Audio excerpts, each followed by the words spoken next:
Hai, Assalamualaikum. Apa khabar semua?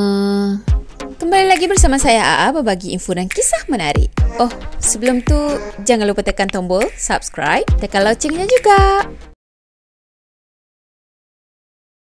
Okey, kisah seram kita pada kali ini adalah kisah seram daripada salah seorang subscriber yang berasal daripada Borneo. Emailnya bunyi macam ni. Salam AA, saya Kak Noh. Sebenarnya Kak Noh tu bukan nama dia. Nama dia lain. Tapi dia minta untuk saya rahsiakan nama dia. Guna je nama samaran. Jadi saya pilih nama Zainur. Dan panggilnya Kak Noh. Cantik kan tu. Sebenarnya Zainur ni adalah nama cikgu kepada anak saya. Tiba-tiba macam terfikir kan Zainur. Kak Noh. Okey lah tu. Okey, email dia macam ni. Selalu nak hantar cerita seram. Tapi tak pandai nak olah ayatnya. Atau nak menceritakan balik. Tak apa Kak Noh, ni dah okey dah. Okey, dah sedia? Jom kita mula. Okey, jadi Kak Noh ni sebenarnya dia seorang tukang jahit. Dia ada sebuah kedai jahit sendiri. Kedainya kecil je dan tapak kedai tu sebenarnya adalah bekas bus stop. So dia sendiri berasal daripada Sarawak. Dia dah menjahit dekat kedai tu lebih kurang 5 tahun dah. Dan dia tinggal dekat kedai tu lebih kurang dalam 3 tahun. Jadi dia dah menjahit dekat kedai jahit sana lebih kurang dalam 5 tahun lebih. Dan katanya 3 tahun terawal tu dia tinggal dekat kedai tu. Lepas 3 tahun barulah dia duduk rumah sendiri. Jadi bila dah duduk rumah sendiri tadi, dia akan buka kedai dalam pukul 8 ke 9 pagi. Dah tu dalam pukul 5.30 ke pukul 6 petang macam tu dia akan tutup lah. Kedai tu sendiri nak kata menyeramkan sangat pun tak juga.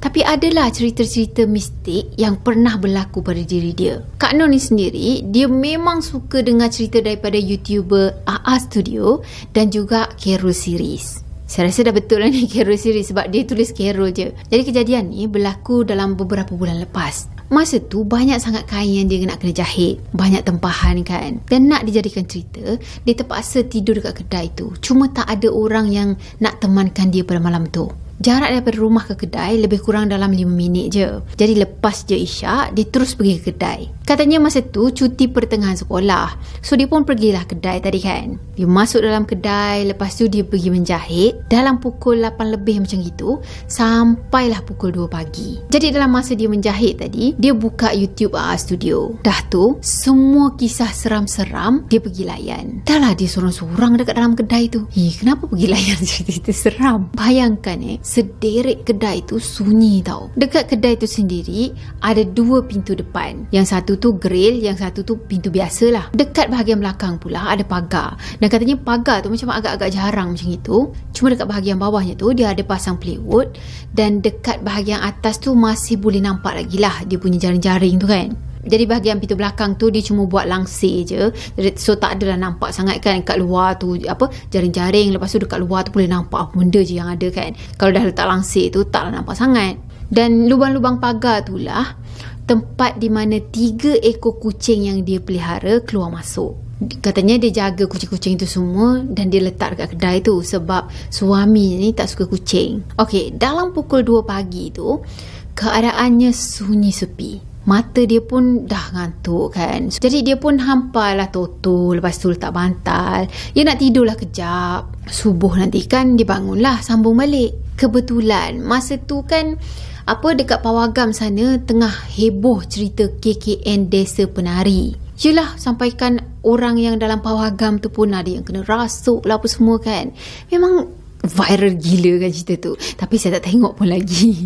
Jadi Kak Noh ni cakap ramai gila yang cakap cerita ni best. Cuma dia tak tengok lagi lah pada masa tu. Dia tak berkesempatan lagi. Dah masa dia baring tadi, sambil-sambil tengok telefon dia tu, dia pun carilah KKN Desa Penari. Kebetulan pula Carol Series ada buat kisah tu. Jadi dia pada masa tu sambil-sambil dengar, sambil-sambil pejamkan mata kan. Bukan nak bayangkan, tapi dia dah penat dah masa tu nak tidur. Cuma dalam pejam mata tadi pun dia boleh dengar dengan jelas lah apa yang Carol Series ni sampaikan. Dan tak lama lepas tu dia rasa macam badan dia ni berat tau. Tiba-tiba je ada benda yang menghempap badan dia.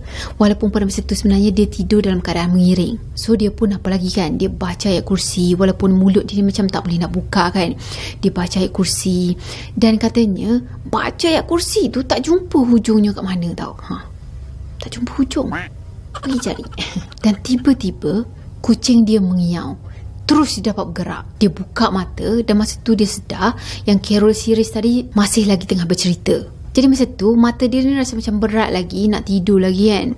So dia pun pejamkan mata balik. Masa ni kucing dia yang bernama Gomok terus mengiau dan juga mengeram tau. Seolah-olah macam nak bergaduh dengan sesuatu. Dalam masa yang sama juga, sekali lagi dia tak boleh nak gerakkan badan. Cuma pada masa tu dia hanya mampu sebut Allahu Akbar dalam hati je. Dalam masa yang sama juga, dia kan ada 3 ekor kucing tadi. Yang pertama namanya Gomok tu kan, yang kedua namanya Oyen, dan satu lagi namanya Moyeng. Pada masa ni, kucing-kucing tu semua seolah-olah macam tengah bergaduh dengan sesuatu tau. Dan dia ni pula dalam keadaan kaku, tak boleh nak bergerakkan badan. Katanya lama jugalah dia dalam keadaan kena tindih tu. Kucing-kucing dia ni pula sibuk bergaduh dengan sesuatu. Yelah, seolah-olah macam menghalau benda tu kan daripada kacau tuan dia. Dah masa kucing-kucing tu berhenti je berkelahi, berhenti je gaduh, barulah dia dapat gerakkan diri. Jadi masa tu Kak Noh buka je mata dan dia nampak Moyeng ni ada duduk dekat depan dia. Dah tu Kak Noh nampak Gomok dan juga Oyen ni masuk daripada celah pintu belakang. Dia datang ke arah Kak Noh dan dia menggesel-geselkan kepalanya ke Kak Noh. Dah tu Oyen tadi ada dekat kaki Kak Noh ni, dan Moyeng pula masih lagi duduk tengok ke arah belakang kedai, ke arah pintu belakang kedai tu kan. Dah tu Kak Noh tadi pun tukarlah channel YouTube seram tu kepada surah Yasin. Dah mula dia nampak Moyeng ni macam meregangkan badan, macam nak tidur juga kan. Barulah Kak Noh ni cuba pejamkan mata dan dia baca doa tidur, dia baca ayat kursi dulu sebelum tidur. Tapi sebelum tidur tu sempat jugalah Kak Noh ni macam tengok ke arah Moyeng kan. Katanya masa tu Moyeng macam dah tutup mata tapi dalam keadaan berjaga-jaga jugalah. So masa dia dah pejamkan mata tu untuk tidur, dekat telinga dia ni dia ada tangkap satu bunyi ni tau, satu muzik macam gitu. Dia tahu itu adalah muzik apa, tapi sebab dia dah rasa penat sangat, dia nak mengantuk, nak tidur, dia abaikan bunyi muzik tu. Cuma bila dia ingat-ingat balik, muzik tu seolah-olah macam muzik Jawa macam itu tau. Jadi Kak Noh cakap, nak kata dia ni berani sangat tak juga, nak kata penakut sangat pun tak juga, tengah-tengah lah, in the middle.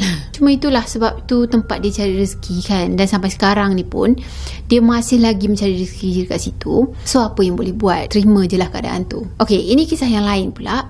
Pada masa tu dia menetap dekat kedai, maksudnya dia tinggal dekat kedai tu kan. 3 tahun terawal tu dia tinggal dekat kedai kan. Jadi kedai ni sebenarnya nak kata besar tu tak juga, cuma kedai tu ada 2 tingkat. Dekat tingkat atas tu dia buat tempat untuk hidup macam itu, dan dekat tingkat bawah tu lah tempat untuk dia meniaga, menjahit kan. Dekat area belakang tu sikit dia ada buat dapur. Alah, dapurnya pun orang kata dapur separuh je. Ada atap, tutup pun kira separuh macam gitu je lah. Yelah, sebab dia fikir nak duduk pun macam sementara je masa tu kan. Sebenarnya time tu dia dah ada rumah dah, tengah renovate ke tengah buat ke macam itulah.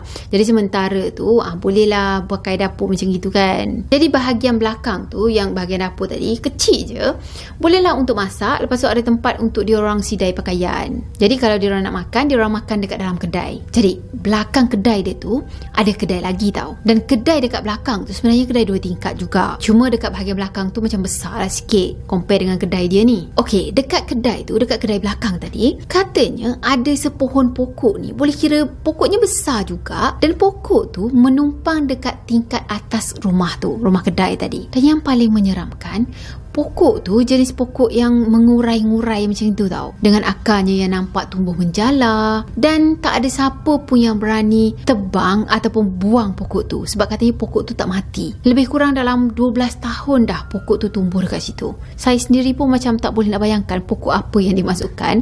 Tapi kalau saya pergi KL tu, saya ada nampak jenis pokok yang menjala macam tutup sampai tempat dia orang parking tu tau. Saya tak tahu tu jenis pokok apa, tapi apa yang saya bayangkan pokok macam gitulah. Jadi dekat bahagian dapur tu sebenarnya suami dia tutup separuh je, yang separuh lagi macam boleh nampak lah. So dia boleh nampak lah bahagian pokok yang menjala-jala tadi. Jadi sebab siang hari dia dah buat kerja, dah menjahit 1 hari kan, dah tutup kedai, barulah dia masuk dapur masak-masak untuk keluarga pula. Dah selesai masak, dia orang makan, kemas ke dapur, dan lepas tu barulah dia akan cuci baju. Katanya Kak Noh ni dia tak ada anak perempuan. Dia ada 3 orang anak dan semuanya lelaki.